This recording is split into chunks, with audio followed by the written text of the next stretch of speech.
এটা আমাদের অডিটোরিয়াম 3 বছর ধরে বন্ধ আছে। অডিটোরিয়াম কাজ চলছে 2.5 বছর ধরে, কোনো কাজের গতি নেই।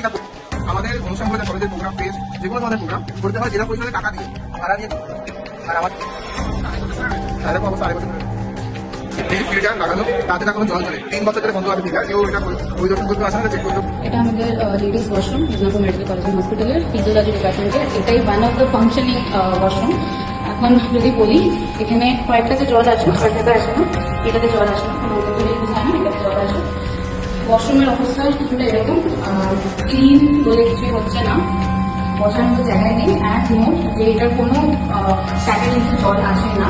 আপনারা কন্ডিশন থেকে বুঝতে পারছেন। This is one of the functioning. যেখানে এখন ফায়ার করা রয়েছে, প্যাকেজ করা রয়েছে, and this is the condition.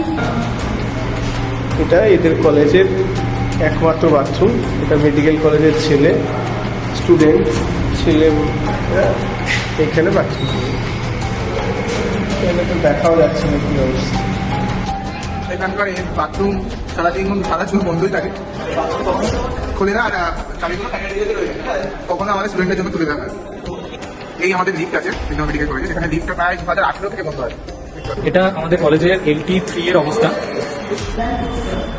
স্টুডেন্টদের বসার জায়গাগুলো অত্যন্ত নোংরা হয়ে আছে। আমরা বলেও এগুলো পরিষ্কার করানোর কোনো ব্যবস্থা করতে পারিনি। কলেজ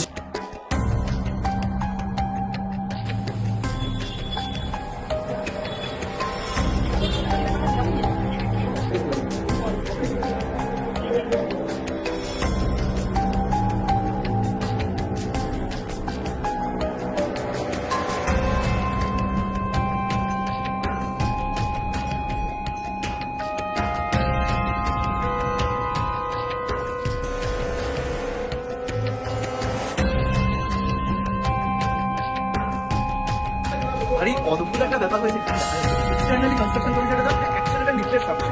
এটা হলো ফায়ারটা বোঝা যাচ্ছে কিন্তু প্রতিটা পুরো অবজর্ভ করে দেয়, এখন মাইক্রোওয়েভ স্ট্রাকচার।